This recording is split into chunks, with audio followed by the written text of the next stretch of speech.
I want to go to Jeff Gold. Jeff, I want to ask you, from a prosecutor's perspective, should he be charged? Should Darren Wilson be charged? Why or why not?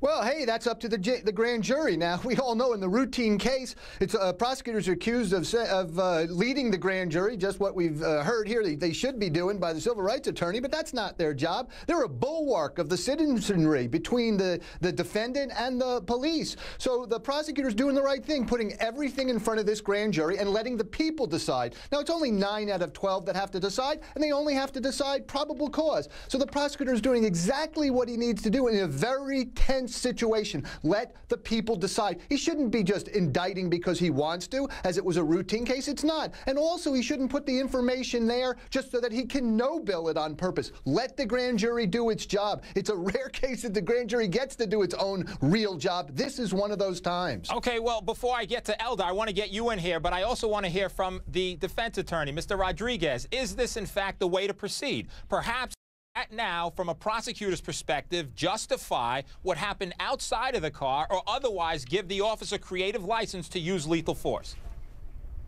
No, if he's got a moment to breathe and think about it and do this in a non-lethal method, he has to do it. Hey, let's not forget about these 2 construction workers or contractors, white guys, that happened to see this whole thing and say that they saw Michael Brown with his hands up saying, wait a minute, I don't have a gun, and then being shot. So there's other evidence here other than the forensics that's either come in or going to come in. If he had a moment to take a break, he should have taken a break and not shot. Eldar, is he right? Is Jeffrey Gold right? He has a moment, he could pause, he could reassess, or was in this case that not something that he was required to do? There was a struggle in that car.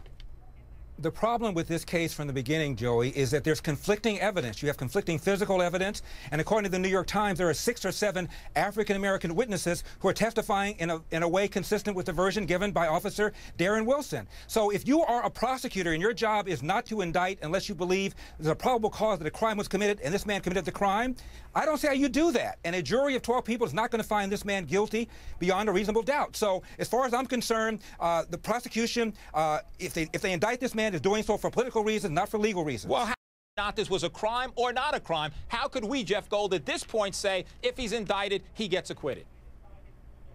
Yeah, we can't say it at all, and it's not for us to say. That's why we have a jury system. The grand jury system is different than the later petit jury. The grand jury decides probable cause. So it's just the opposite. They have a lesser standard. Of course they should find there's probable cause here. Then it goes to a petit jury, and then it's their job to find out whether it happened or not. That's the proper way, not to put it in the hand of the executive, of one prosecutor. We put it in the hands of a jury for a reason. That's who should decide. The Lincoln Gold, going to you. The issue now I want to take you to outside the car at the time that the use of force was applied and that Michael Brown was shot. What changes the equation here? What does the grand jury have to determine that Michael Brown was doing and that Darren Wilson was doing for them to render an indictment? Well, first of all, they just have to determine that lethal force was not justified at that particular moment.